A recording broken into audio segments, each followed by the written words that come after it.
Hello kids, welcome to my channel CS with हर्ष।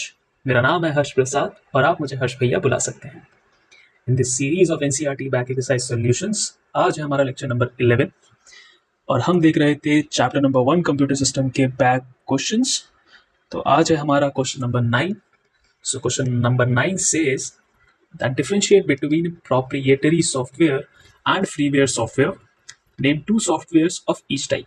ठीक है, सो इस लेक्चर में हम लोग देखेंगे कि प्रोप्रिएटरी सॉफ्टवेयर्स क्या होते हैं, फ्रीवेयर सॉफ्टवेयर्स क्या होते हैं, इन दोनों के बीच डिफरेंट क्या होता है, एंड इन दोनों के दो दो एग्जाम्पल्स हम लोग देखेंगे। सो पहले हम बात करते हैं प्रोप्रिएटरी सॉफ्टवेयर के बारे में। सो proprietary softwares, so proprietary softwares are those softwares that are owned by an individual or a company. Spelling गलत हो तो देख लेना यार। और कंपनी। सो अधिकतर जो राइट्स होते हैं प्रोप्रिएटरी सॉफ्टवेयर्स का, ये किसी इंडिविजुअल के पास होते हैं या तो एक कंपनी के पास होते हैं। मोस्ट केसेस में वही कंपनी या इंडिविजुअल होता है जो उसे डेवलप करता है। ठीक है, सो इसमें क्या होता है कि प्रोप्रिएटरी सॉफ्टवेयर्स में जो लाइसेंस होता है या फिर जो राइट्स होते हैं उस सॉफ्टवेयर के, वो उस इंडिविजुअल के पास ही होते हैं। ठीक है, यानी कि जो आपका ओपन ओपन तो नहीं कहूँगा, मैं कहूँगा सोर्स कोड जो होता है वो पब्लिक के लिए नॉट ओपन फॉर पब्लिक। ठीक है, पब्लिक के लिए वो ओपन नहीं होता है। यानी कि ये जो सोर्स कोड होता है वो जो भी ओनर होता है उसी के पास होता है, एंड जो एक्सेस भी होता है ना ऑफ सॉफ्टवेयर, वो रिस्ट्रिक्टेड होता है। ठीक है, आपको फुल एक्सेस नहीं होता उस सॉफ्टवेयर का, यानी कि आप उसकी फंक्शनैलिटीज चेंज नहीं कर सकते, आप उसके बैकएंड को अपडेट नहीं कर सकते, आपको उस पार्ट से रिस्ट्रिक्ट किया जाता है इस टाइप ऑफ सॉफ्टवेयर्स में। ठीक है, सो इसमें हम कुछ सब हेडिंग्स देखेंगे जिसके अंडर हम इन सॉफ्टवेयर्स को कैटेगराइज करेंगे। बट उससे पहले मैं कहता हूँ कि एक बार हम लोग देख लेते हैं पहले आपका फ्रीवेयर सॉफ्टवेयर। सो फ्रीवेयर सॉफ्टवेयर ये होता है कि ये सॉफ्टवेयर पब्लिक के लिए, पब्लिक यूज़ के लिए बेसिकली फ्री होता है, यानी कि पब्लिक को फ्रीली अवॉइड किया जाता है, इसके लिए कोई एक्स्ट्रा कॉस्ट चार्ज नहीं की जाती। ठीक है, बट इसके जो राइट्स हैं और इसका जो सोर्स कोड है वो पब्लिक को अवेलेबल नहीं किया जाता। ठीक है, इसमें भी सेम है कि इसके जो राइट्स हैं वो पब्लिक को अवेलेबल नहीं कराए जाते, वो जिस इंडिविजुअल या कंपनी ने इसे बनाया होता है उसी के पास रहते हैं। यानी कि इसमें भी आप कुछ अपडेट या चेंजेस नहीं कर सकते। बस प्रोप्रिएटरी सॉफ्टवेयर से कैसे डिफरेंस है दैट ये आपको फ्रीली अवेलेबल होता है। ठीक है, ऑल्सो आप इसको रीडिस्ट्रीब्यूट या फिर मॉडिफाई नहीं कर सकते, जो मैंने बोला, विदाउट द ओनर्स परमिशन। ठीक है, सिमिलरली ये आपका प्रोप्रिएटरी सॉफ्टवेयर में भी है। सो हमने 5 हेडिंग्स बनाई हैं, 5 या 6 हेडिंग्स हैं मोटा मोटा, उसके अंदर हमने दोनों को डिफ्रेंशिएट कर रखा है। So first part is your licence. So licence में क्या होता है, यूजर को लाइसेंस परचेज करना पड़ता है।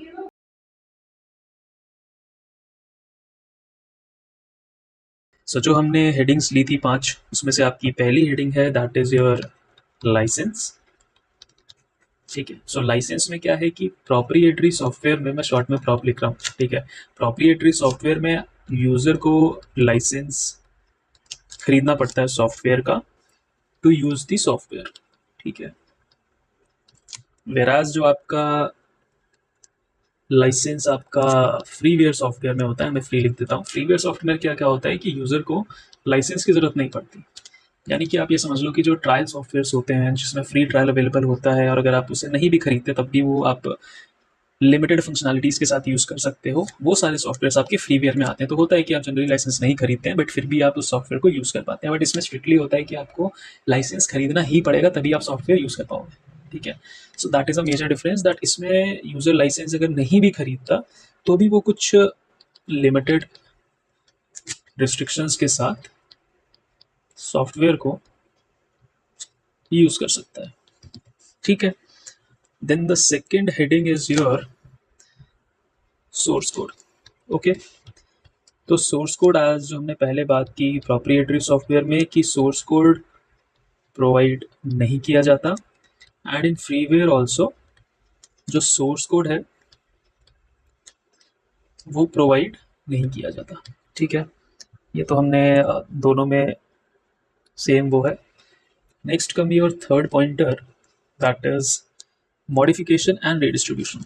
सो प्रोप्रिएटरी में क्या है कि विदाउट कंसेंट, इसका कंसेंट आपके ओनर के, आप इसको डिस्ट्रीब्यूट नहीं कर सकते। अगर आपके कंसेंट नहीं है और आपको परमिशन नहीं है तो आप उससे रीडिस्ट्रीब्यूट नहीं करते। बेसिकली आप इसको रीडिस्ट्रीब्यूट कर ही नहीं सकते। ठीक है, किसी को भी, जो भी इंडिविजुअल इसको यूज़ करना चाहता है उसको आपका सॉफ्टवेयर खरीदना ही पड़ेगा, तभी वो यूज़ कर पाएगा। तो वहाँ पे रीडिस्ट्रीब्यूशन और मॉडिफिकेशन का कोई सिनेरियो बैठता ही नहीं।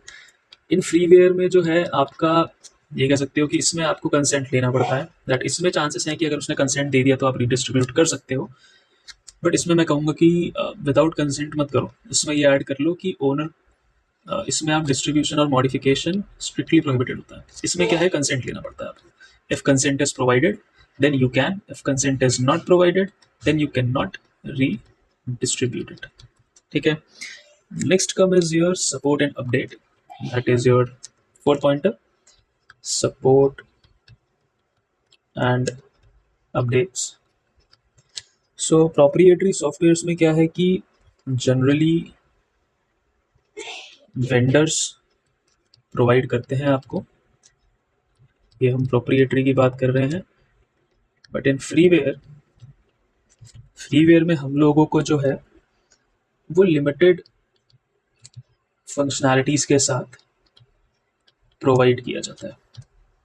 ठीक है, और कैसे प्रोवाइड किया जाता है कि जो कम्युनिटी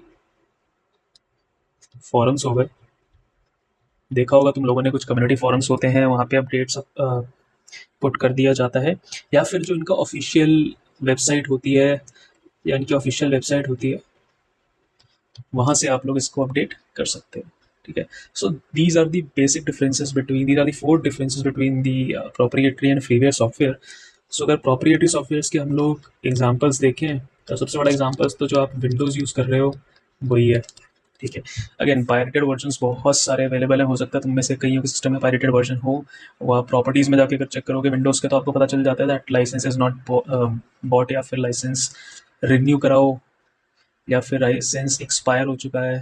ठीक है, एंड जैसे ही एक्सपायर हो जाता है तो आपकी फंक्शनैलिटीज़ लिमिटेड हो जाती हैं। लाइक पहले हुआ करता था जब one use to use Windows 7, और अगर आप उससे इंटरनेट से कनेक्ट जैसे ही करते थे तो आपका जो डेस्कटॉप होता था, डेस्कटॉप यानी कि आपके जो वॉलपेपर्स वगैरह होते थे वो डिलीट हो जाते थे, because those were use to be provided by the company only.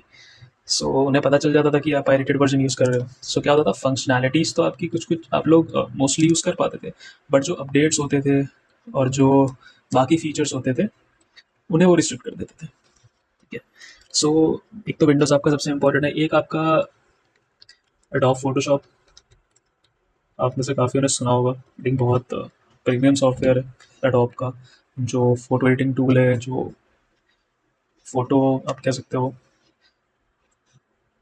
जो फोटो एडिटिंग टूल है, बेसिकली एडिटिंग टूल है। इसमें भी आपको लाइसेंस परचेज करना पड़ता है। विदाउट लाइसेंस यू मे और may not use this software. कि अगर यूज़ कर भी पा रहे हो सो अगेन वो बहुत लिमिटेड एक्सेस प्रोवाइड करते हैं आप लोगों को। ठीक है, whereas in freeware, so come your Adobe Photoshop, not Adobe Photoshop, sorry, Adobe Acrobat Reader और योर PDF रीडर, वो आप कम्प्लीटली यूज़ कर सकते हो। बट लिमिटेड फंक्शनैलिटीज़ देखी होगी कि उसमें आप वो स्टैम्प नहीं कर सकते, एडिट नहीं कर सकते उसको। ठीक है, सिग्नेचर्स नहीं कर सकते उसके अंदर आप। तो अनलिमिटेड फंक्शनैलिटीज़ के साथ तुम उन्हें यूज़ कर सकते हो। ऑल्सो अगर तुमने अपना टीम्स सुना हो तो टीम्स में आप वीडियो कॉल्स वगैरह कर सकते हो, but again with limited functionalities. ठीक है, ये नहीं, आप उसमें सारे के सारे फीचर्स नहीं देख सकते because it is a paid software. Again अगर आपको फुल उसका एक्सेस चाहिए तो आपको पे करना पड़ता है, and then only you can have the complete access. So ये मैंने आंसर आपको एग्जैक्ट प्रोवाइड कर रखे हैं, क्या क्या डिफरेंसेस हैं, क्या फीचर्स हैं, क्या डेफिनेशन है। ठीक है, so thank you for watching this video. I hope you like this video. अगर अच्छी लगी तो प्लीज़ लाइक करना, अपने दोस्तों के साथ शेयर करना, एंड अगर कोई बात समझ ना आई हो तो कमेंट सेक्शन में मेरे को बता सकते हो, मैं वो ज़रूर सॉल्व करूँगा। एंड इस चैनल को ज़रूर सब्सक्राइब करना, अपने दोस्तों के साथ शेयर करना, क्योंकि अच्छी चीज़ें शेयर करती रहनी चाहिए। एंड इसके बाद हमारा एक और डिटेल्ड क्वेश्चन बचा हुआ है, क्वेश्चन नंबर 10। सो हम उसे डिटेल में स्टडी करेंगे और उसके बाद जो भी क्वेश्चन हैं वो बहुत बेसिक है, मैच द फॉलोइंग और समथिंग टाइप के हैं। सो अब ज़्यादा कुछ बचा नहीं है। सो बस हम फटाफट फर्स्ट चैप्टर वाइंड अप करेंगे, उसके बाद हम सेकंड चैप्टर के साथ स्टार्ट करते हैं जल्दी ही। सो मिलता हूँ मैं तुम लोगों से नेक्स्ट लेक्चर में, तब तक के लिए stay tuned, goodbye, take care, thank you.